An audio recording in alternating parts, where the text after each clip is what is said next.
Coucou. Alors, je vais tenter de vous faire cette intro de vidéo à l'extérieur, parce que c'est quand même plus agréable. En plus, là, il fait beau, les jours rallongent, mais il y a un peu de vent, donc j'espère que ça va marcher. Mais il y a pas mal de choses à dire, donc puis je ne vais pas oublier, donc je me concentre. Alors, d'abord, je vais commencer par vous parler de quelqu'un, parce qu'il faut toujours rendre à César ce qui est à César. Et en l'occurrence, ça va être rendre à Roland ce qui est à Roland. Dans cette vidéo, vous allez voir que je parle d'abonnés qu'on a rencontrés, deux abonnés. Alors c'était Roland et Jérôme, je pense que j'ai le droit de les nommer. Et je veux quand même dire que c'est la vidéo où on est passé à nos 1000 abonnés. Donc c'était quand on était à Malaucène. Et il faut quand même que je dise que c'est quand même un petit peu grâce à Roland et Jérôme, surtout Roland, qui dès qu'il a vu qui nous suit déjà depuis très longtemps, je pense depuis même avant qu'on ait le camping-car, donc c'est vraiment un abonné hardcore depuis le début, quoi. Et donc il a rameuté à peu près tout le quartier, toute sa famille, enfin tout le monde, les camping-caristes qui étaient à côté de lui, garés dans l'air, son fils, sa fille, la compagne de son fils, enfin, et alors du coup il a un peu compté qui étaient nos derniers abonnés, il a même traversé l'air pour venir nous dire qu'on avait nos 1000 abonnés, et donc on lui est quand même très reconnaissant, parce que c'est un peu grâce à lui qu'on est là. Et puis grâce aussi à tous nos autres abonnés, ceux d'entre vous qui nous suivent depuis le début, et puis qui en parlent à leurs potes et tout ça. Donc voilà, je voulais quand même en parler, parce que c'est important, et puis en plus on a passé de très bons moments avec eux, donc voilà. Donc on commence à Malaucène, donc c'est au pied du Mont Ventoux, on a fait des très belles balades, vous allez voir ça. Et ensuite, on a bougé dans une petite ville un peu plus loin pour aller visiter le moulin de la Rétanque. Alors je vous mettrai les détails de cet endroit dans la description, pour que si vous voulez y aller, vous pouvez y aller. Et vous allez voir qu'il y a une partie de la visite qu'on a fait, parce que c'était un des seuls endroits où on pouvait justement apprendre un petit peu sur la manière dont est faite l'huile d'olive. Et nous, c'est ça qui nous intéressait. Donc ça, vous allez voir, il y a cette partie. Si vous savez déjà, vous pouvez passer et puis avancer un peu plus loin. Et après ça, on est allé à Saint-Rémy-de-Provence. Alors restez bien jusqu'à Saint-Rémy-de-Provence, surtout si vous êtes camping-cariste, parce qu'on va vous parler d'un endroit où on s'est garé, qui était très pratique pour visiter la ville, et coup de chance, on est tombé à Saint-Rémy-de-Provence en plus quand il y avait le carnaval. Donc voilà, vous avez un peu de musique, de danse, c'était génial. Voilà, et puis voilà, j'espère que cette vidéo vous plaira. Puis comme d'habitude, toujours merci de vous être abonné, merci d'en parler à vos copains, les petits pouces, les commentaires, tout ça, on adore. Et puis à tout à l'heure en fin de vidéo.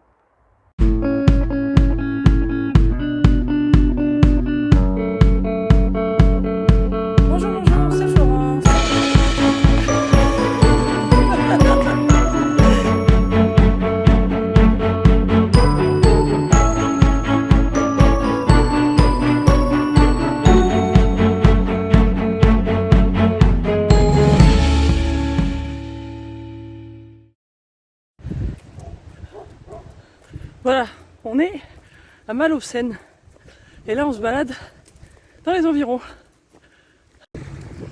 Alors j'espère qu'on entendait, parce qu'il y a un petit peu de vent quand même, mais donc nous sommes à Malaucène, et une des raisons pour lesquelles on a décidé de venir ici, c'est parce qu'on a entendu dire qu'il y a un marché très bien, et c'est un des plus vieux marchés, ou le plus vieux marché de Provence. Donc nous y arrivons. Effectivement c'est grand, hein.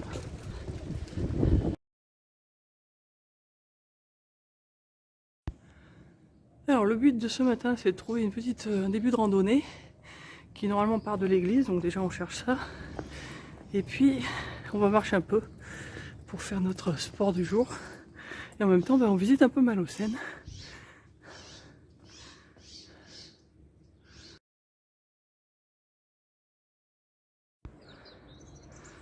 Et nous voilà sur les hauteurs de Malaucène, avec jolie vue sur les montagnes, vers le Mont Ventoux. Alors je pense que c'est un de ceux-là, le Mont Ventoux. Et Malaucène apparemment est connu pour son calvaire, donc le voilà. Et en fait là il y a un chemin de croix, voilà, tout le long.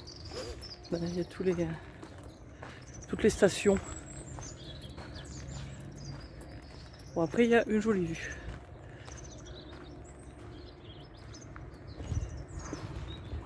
Ah, puis ça nous explique, alors là, je vais pouvoir vous dire lequel c'est, le Mont Ventoux finalement, peut-être. Ah ouais, c'est ce que je pensais, voilà, Ventoux, c'est celui-là en face.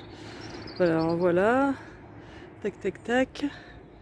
Et donc bah ouais, c'est celui qui dépasse le plus quoi. Donc là en face, je vois pas parce que je sais pas si je peux mettre mon doigt, voilà, ça va être par là. Et alors là, de là-haut, on voit notre Palacio. Je vais zoomer dessus et je vais vous montrer, il est juste là, si je trouve la caméra. Bon, enfin j'y zoome dessus, j'arrive pas à mettre mon doigt parce que quand j'ai zoomé, je peux pas, voilà, on le voit là. Donc ça c'est l'air. Et voilà. Bon, on a trouvé l'église, c'est un bon début. Alors, je suis pas sûre de quand ça date exactement, mais il y a beaucoup d'églises qui sont très rectangulaires, quoi, avec une seule nef. Par là, on a dit à Avignon, il y en avait pas mal comme ça. Et celle-là, ça a l'air d'être pareil. C'est assez grand. Hein. Voilà, et là, on a trouvé le départ de la petite rando. Donc, on va prendre le début, on va faire un petit peu, puis après, on va revenir. Voilà, on y arrive. On se promène dans les oliviers. Il fait beau.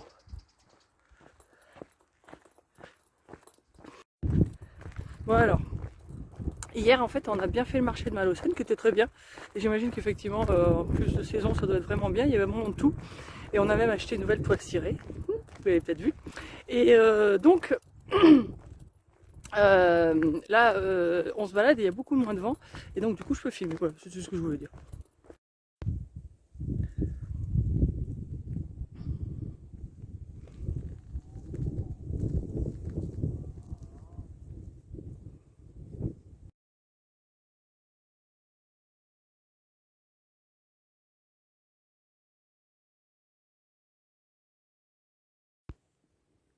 C'est très calme et très beau. Regardez.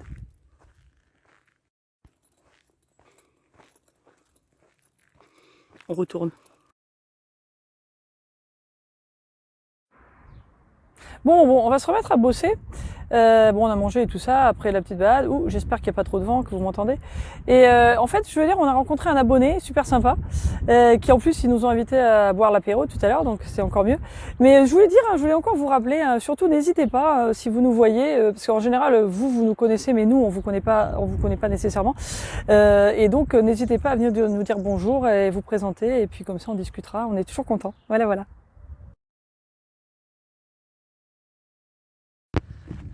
Coucou coucou, je me promène ce matin dans Malaucène. Je vais aller faire des petites courses.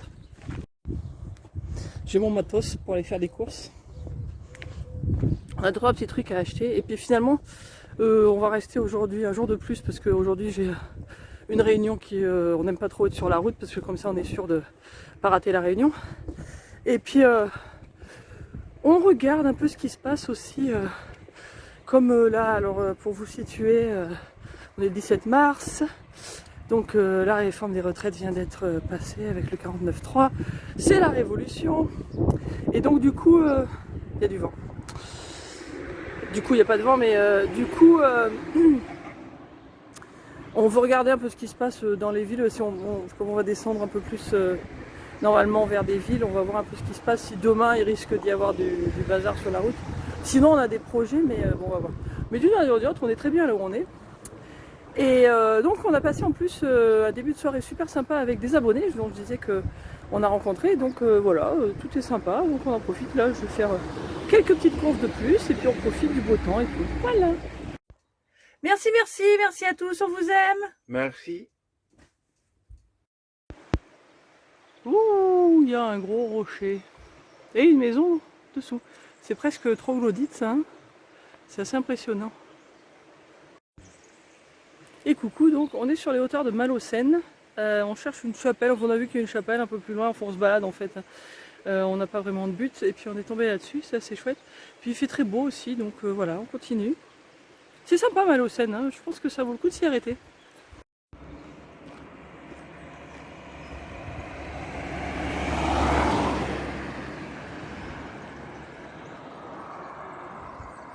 Alors on a trouvé la chapelle du Gros Zoo,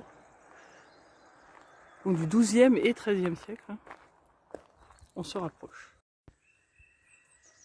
Bon, on est un peu à contre-jour, hein. On n'a pas de bol. Hein.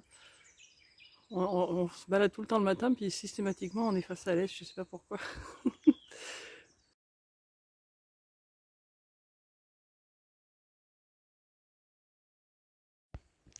Voilà, en fait, je viens de lire sur le petit papier qui est derrière moi, là, que en fait c'est tout ce qui reste d'un ancien monastère bénédictin, voilà, qui était dans le coin, donc au XIIe et XIIIe siècle.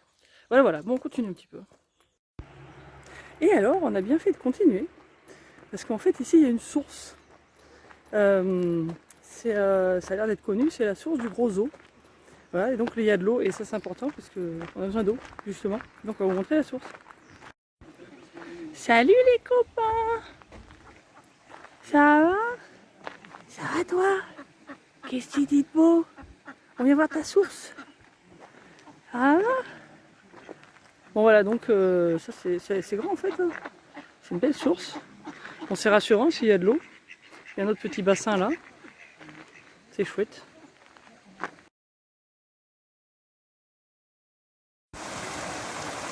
Et voilà! C'est là que tout commence.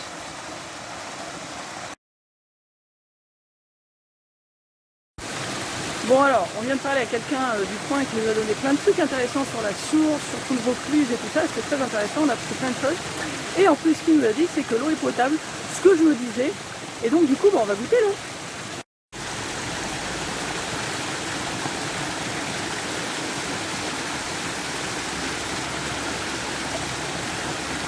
C'est bonne?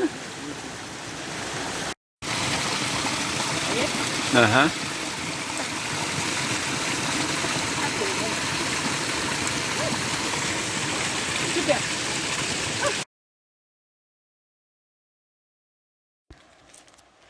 Et là, il y a des petits œufs. Il va y avoir des bébés canards. C'est tout mignon. Il y a des poissons en plus. C'est qui sont? Ah ouais, il y a des petits poissons là. Je sais pas si on les voit sur la vidéo. Attends, je vais essayer de zoomer dessus. Ah ouais, ouais, on les voit bien là. Coucou les poissons. Bon, coucou, coucou. Alors, on s'est arrêté à Saint-Avignon, pardon, Saint-Saturnin-les-Avignon. On a quitté Malaucène. Et pourquoi Saint-Saturnin-les-Avignon? Parce que on voudrait visiter un moulin à huile. Et donc voilà, on a trouvé un. Et en fait, apparemment, il y a beaucoup d'endroits où on peut acheter de l'huile d'olive. Il y a des boutiques, mais il n'y a pas l'air d'avoir beaucoup d'endroits où on peut visiter. Et puis un truc où on nous explique un peu comment se fait l'huile d'olive. Et donc du coup, on a trouvé celui-là et on se dit bon, on va y aller exprès. Le seul truc, c'est que ils sont fermés entre midi et 3 heures.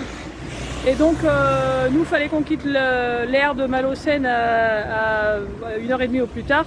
Du coup, on arrive un petit peu en avance. Alors là, je suis venue faire du repérage pour voir si en fait on peut se garer à l'intérieur ou s'il faut qu'on reste un peu plus lent. On est sur le parking d'un supermarché. C'est pas idéal, mais on va voir si on peut rentrer. Là, voilà. Donc, je suis venue faire du repérage en fait. Et puis après, on va faire notre petite visite et puis acheter de l'huile. Parce que quand même, on est ici, autant acheter de l'huile d'olive.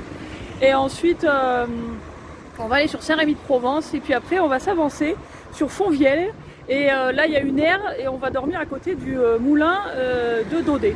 Voilà. Gérant. Le gros du travail c'est vraiment novembre-décembre. Donc ce que je vous disais, le côté sympa du métier c'est que c'est ouvert aux particuliers. Même si on n'a qu'un olivier, on peut amener ses olives, on va nous payer notre travail et repartir avec de l'huile en échange. En France il y a tellement peu d'oliviers, 5% de la consommation des Français, que personne ne vit de la vente de son huile. Voilà, c'est un complément de revenu. Comme je vous disais, les gens sont viticulteurs en général. À côté, ils auront des oliviers. Sur le département, une petite vingtaine de familles à vivre de l'oliculture seulement. Voilà, donc c'est vraiment très faible. Il est très dur, hormis dans certaines grosses coopératives, mais dans un moulin privé, acheter de l'huile d'olive à la fin de l'été, c'est presque impossible, sauf les années de grosse production. Hein, la demande est beaucoup plus grosse que la production. Alors, je commence toujours par ça parce que c'est intéressant pour ne pas se faire piéger. Il y a 2 ou 3 petits trucs intéressants à savoir. L'huile d'olive de Provence, tous ces termes-là, des fois ça ne veut pas dire grand-chose parce qu'une olive étrangère, peut-être meilleure que la nôtre, hein, c'est pas pour critiquer les produits étrangers, mais une olive, on va dire, elle est italienne, écrasée en France, ça peut avoir des appellations huile d'olive de Provence, comme beaucoup de produits. Il faut quand même avoir l'origine ou un logo vraiment officiel, il y en a trop d'après moi. ou vraiment que l'origine, pas de l'huile, mais de l'olive soit marquée. Ça, c'est plus important que le nom du moulin et du fabricant. Ouais, voilà. Si les petits producteurs, on n'en a pas avant toute l'année, c'est pas logique que sur les marchés, on en trouve à foison. Voilà. Alors ça, c'est la petite parenthèse. C'est intéressant parce que ça surprend ce que je veux dire, mais c'est une économie nouvelle en France, c'est un renouveau. Parce que le siècle dernier, c'était déjà arrivé plein de fois avant, parce que c'est pas un arbre originaire de Provence, il fait trop froid. Mais le siècle dernier, donc récemment, 1956, 90% des oliviers sont morts dans la Vaucluse. En gelée, voilà. Oui, c'est pour ça qu'on ne voit pas d'oliviers en France, ça n'existe pas. Et c'est pour ça qu'on ne voit pas des oliviers, dès qu'on voit des gros oliviers avec des gros troncs, c'est ou sur un rond-point, ou dans des sites touristiques, parce que c'est des arbres qui ont été implantés. Voilà, une fois par siècle, à peu près, l'olivier a disparu de Provence. La dernière fois, c'était en 56, et 56, c'était la fois de trop. Les gens en ont eu marre. Un olivier, c'est 15-20 ans en pleine rentabilité, en culture traditionnelle, parce que maintenant, ils ont modifié les oliviers, c'est planté sur haie ou quoi. Mais culture traditionnelle, c'est 15-20 ans. Donc en 56, comme c'était déjà arrivé en 1927, les oliviculteurs n'ont pas pu replanter d'olivier. Ils ont tous replanté de la vigne. Elle a en 3 feuilles, en 3 années, elle va commencer à donner du raisin, et elle résiste un peu plus au froid. Donc ça a quand même vraiment disparu, et c'est pour ça que tous les oliviculteurs actuels sont viticulteurs, presque tous, sinon c'est pas le cas, sont viticulteurs. Si on se promène dans la région, on va voir énormément de jeunes oliviers. Fin des années 90, on était à moins de 1% de la consommation des Français. Là, on est à un peu plus de 5%. S'il n'y a plus de catastrophe climatique, ça on ne peut pas savoir, avec le réchauffement, tout, un peu dans l'inconnu. D'ici moins de 10 ans, on sera pas loin des 10% de la consommation des Français. Les petits producteurs indépendants comme nous, on aura de l'huile à vendre toute l'année. C'est pour ça qu'on dit que c'est un renouveau. Notre génération, comme la demande est là, même si on en avait 3 fois plus, on arrivera à tout vendre. Et qu'on nous bassine avec le réchauffement climatique, tout, c'est un peu des risques à reprendre. Voilà. Donc ça, c'était la faire ou de la presse sur de l'olive fraîche. Nous, c'est tout ce qu'on commercialise, maximum, on va dire 72 heures.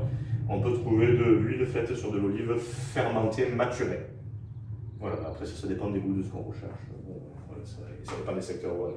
En fonctionnement, c'est vraiment très simple. Tout est mécanisé, la seule manutention, c'est de verser les olives dans cette machine. Cette pièce-là n'a rien à faire là, mais on va comprendre le fonctionnement du coup. Ça, c'est une vis sans fin. On va retrouver ces pièces un peu partout dans la machine. C'est ceux qui déplacent les olives d'un endroit à l'autre. Donc là, au fond, on en a une. Donc l'olive, elle part dans ce sens-là. Elle disparaît après. Normalement, on ne devrait plus la voir. On va pouvoir suivre le circuit, mais elle va disparaître. Alors, on enlève le gros des feuilles, mais il en reste toujours un peu quelques-unes. On a tout simplement une grosse soufflerie pour enlever s'il reste quelques brindilles, quelques feuilles. Les feuilles sortent par le conduit là-bas, on met des sacs. L'olive, elle est plus lourde, donc elle est descendue plus bas, logiquement. Et voilà, on va comprendre quand même, parce que là, c'est démonté. Il va y avoir une autre vis en fin, tout simplement, qui va remonter l'olive. Tout ça, ça reste très simple, c'est purement mécanique. Alors, ça, c'est la seule chose importante à savoir. Déjà, ouais, pour commencer, c'est un peu moins de charme qu'avant, mais ça remplace tout simplement la meule des vieux moulins. Dans les vieux moulins, on avait une roue en pierre. Si on avait une roue en pierre, c'était pour une raison très importante, c'est qu'on a besoin du noyau pour faire de l'huile d'olive. Donc, on a toujours broyé, là c'est des machines modernes. Vous allez comprendre pourquoi, sinon on ne pourrait pas artisanalement. On va donc toujours broyer l'olive avec le noyau, parce qu'à l'intérieur du noyau, si on le casse en deux, on a un autre fruit. Ça s'appelle l'amande de l'olive. L'amande de l'olive, c'est un concentré pur d'antioxydants. Antioxydants égale conservateur naturel. Rien n'est rajouté dans une huile d'olive artisanale. Ça va avoir une durée de vie de 1 an et demi, 2 ans maximum, grâce à l'amande du noyau. Pour vraiment visualiser, si on enlève l'amande, qu'on ne rajoute aucun conservateur, même naturel, 3-4 mois après, l'huile ne serait plus consommable. C'est pour ça que ça a quand même. Comment on voit qu'elle est plus consommable? Elle devient rance. Elle devient rance. Ouais. Donc plus c'est jeune, meilleur c'est l'huile d'olive. Ouais. Je vais finir là-dessus, parce que des fois il y a des gens qui n'achètent trop, on explique, donc on n'achète pas beaucoup. Alors, tout aussi intéressant à savoir, entre guillemets, vous entendez dire que l'huile d'olive c'est bon pour la santé. Si on fait attention, normalement, on ne devrait jamais entendre dire l'olive est bonne pour la santé. C'est l'huile d'olive, parce qu'on a broyé l'amande du noyau, les fameux antioxydants qui conservent l'huile, c'est les fameux antioxydants qui agissent sur le corps humain. Et donc, sur les bienfaits de la santé, il faut faire attention. Parce que c'est très très volatile. Et des fois, il y a des clients qui ne sont pas d'ici et qui apprécient notre huile et qui vont en acheter autant pour 2-3 ans. Alors, parce qu'ils ne vont plus revenir. On leur dit non, on vous déconseille de faire ça. Ils nous disent, mais si votre huile sur la conserverie, elle est toujours aussi bonne. Alors, si moi je fais bien mon travail, en bouche, peut-être, elle sera toujours aussi bonne. Mais aucun intérêt. Au bout de 14-16 mois, les vertus de l'huile vont commencer vraiment à disparaître assez rapidement. Donc même si le produit est toujours bon en bouche, ça ne sert à rien de vouloir stocker, il a de moins en moins d'antioxydants. Le but, normalement, on ne devrait jamais acheter plus qu'un an de consommation. Chaque printemps, repartir ce qui a été fait l'hiver. Voilà, c'est pour ça qu'il y a les moulins, on en vend énormément. Parce qu'il y a beaucoup d'amateurs qui savent ça et qui n'osent pas aller acheter même des fois dans des épiceries fines ou quoi, parce qu'ils ne savent pas trop les dates de fabrication. Oui, voilà, donc ça va s'auto-conserver, les bienfaits de l'huile d'olive sont là-dessus. J'allais demander, il y a une différence si on la consomme chaude ou froide? Alors, plus une huile sera de qualité, plus elle aura d'antioxydants, plus elle résistera à la cuisson. Par contre, point de vue bienfait pour le corps, Oui. fait une cuisson ou crue, 100% de vitamines et antioxydants. En cuisson, c'est comme tous les légumes, on en détruit un peu. D'accord, donc il vaut mieux la manger froide. C'est ça. Ou pour le bienfait du corps. Voilà, oui, oui. Voilà, sinon en cuisson dans la région, les fonds restaurants, les choses que des Oui, oui. artisanales, même en cuisson. Là, c'est démonté, vous comprenez que tout est relié forcément. Donc là, on va tout simplement presser la pâte, en même temps on va la décanter. Donc là, ici, ça va dedans et ça se broie, c'est ça ici? C'est ça C'est broyé, non, il est pas ouvert. C'est broyé et malaxé pendant 40 minutes. Ah oui. C'est très simple, hein, c'est juste du malaxage. C'est broyé. Ah oui, C'est broyé à ce niveau-là. La pâte est prête, 40 minutes, c'est vraiment le rôle de la main. La seule évolution, c'est ça, parce qu'on a un gain de temps par rapport à avant. Avant, on pressait et on récupérait là de l'huile et de l'eau, parce qu'il y a de l'eau dedans le livre. Maintenant, on presse, en même temps, on tourne. Donc, du coup, le fait de presser, on récupère l'huile et l'eau. L'eau, c'est beaucoup plus lourd. Hein. Un litre d'huile, ça ne pèse que 916 grammes. Donc, instantanément, l'huile et l'eau vont se serrer, un peu comme le principe d'une centrifugeuse, même si c'est pas ça. Du moment qu'on presse la pâte, quelques secondes plus tard, l'huile commence à couler là, la fabrication est déjà terminée. Voilà, donc on peut consommer l'huile de suite, même sur les variétés douces, les 3-4 premiers mois de sa vie, c'est réservé aux amateurs de choses un peu fortes, et après elle s'affine un peu. Les déchets, on fait de l'épandage, matière organique naturelle, ça retourne au pied des oliviers tout simplement. Pour faire votre choix, je vais vous en parler. Ah, merci. Et après... Ça dépend vraiment des goûts. Merci. Et la boutique est très sympa, il y a beaucoup de choses. Coucou, donc après l'huile d'olive, nous sommes maintenant arrivés à Saint-Rémy-de-Provence et j'ai trouvé sur Park4Night un parking qui a l'air d'être sympa, qui est à 10 minutes à pied du centre-ville. Vous voyez, c'est derrière moi. Et en fait, derrière moi, là, le petit bâtiment derrière, je pense que c'était ancienne gare. Il y a écrit Saint-Rémy et je pense que le parking est sur la place du Général de Gaulle. Donc quand je ferai la vidéo, je vous mettrai le point sur la carte, j'essaierai de le repérer. Parce qu'en fait, ça a l'air d'être assez pratique. Et donc nous on est là sur le côté, donc c'est vraiment un grand parking. Et il y a 45 minutes gratuits. Il y a un horodateur qui est juste là. Donc voilà. Et en fait c'est juste à l'entrée de Saint-Rémy, quoi. Alors pour vous repérer, il y a cette espèce de tour là sur un rond-point qu'on voit derrière les arbres. Là je vais essayer de zoomer dessus. Là quoi, le truc. Attendez, il y a mon doigt qui est là. Voilà, ça c'est une tour. Et il y a un rond-point là, et puis donc là je vous dis, je pense que c'est, d'après ce que je vois sur la carte, je pense que c'est la place du Général de Gaulle. Voilà, ça ressemble à ça. Et je pense que c'est un truc assez top pour cette journée. Et c'est noté comme parking jour et nuit sur Park4Night. Et en fait, effectivement, le parking c'est de 9h à 19h. C'est pas très cher, il y a 45 minutes gratuits, puis après c'est genre 2 € pour 1 heure ou quelque chose. Enfin, c'est pas énorme, mais par contre on peut rester la nuit. Et ce qui est bien, c'est que juste là derrière la gare, là il faut faire le tour, passer en dessous, il y a des WC et il y a même une douche. Donc voilà. Ah bah c'est génial, en plus on arrive ici, il y a l'air d'avoir une fête quelconque, on entend de la musique et tout. Alors on va voir ce que c'est. Ah bah sûrement, oui.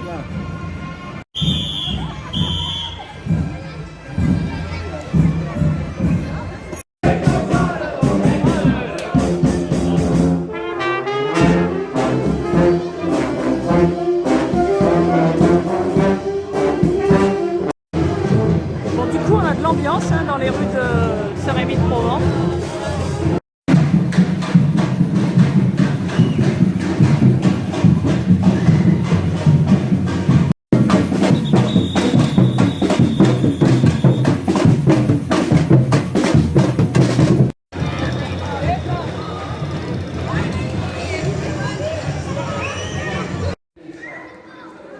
Bon, ça c'est l'hôtel de Sade. Je ne sais pas si c'est celui du marquis. Mais voilà, c'est impressionnant.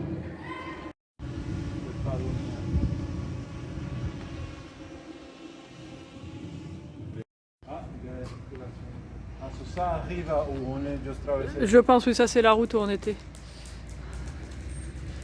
Donc oui, je pense que la circulation n'est pas tout le temps comme ça, mais là du coup, ils ont bloqué puisqu'il y a le carnaval qui passe. On a laissé le carnaval un peu derrière, hein, histoire de quand même visiter le village. C'est vrai que c'est très très joli. Ça a l'air d'être cool. Très cool ce mur. Très très cool. Il y a le carnaval qui est là-bas au fond.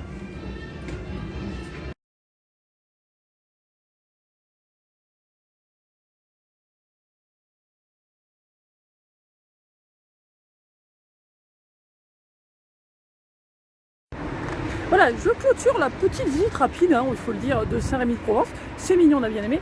Et en revenant sur le parking, je testais les WC et c'est pas mal. Alors pour la France, c'est pas mal.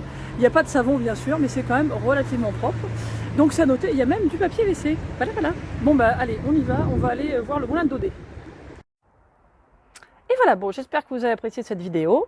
Et puis, bah, comme d'habitude, remercie. Et puis, maintenant, on continue toujours en Provence. Hein, on reste encore un petit peu dans les terres. On a encore 2-3 petits trucs à voir et à vous montrer. Et puis ensuite, on va se rapprocher un petit peu de la mer. Et puis, bah, vous verrez ça aussi dans quelques jours. Donc voilà, merci beaucoup et à très bientôt. Ciao, ciao!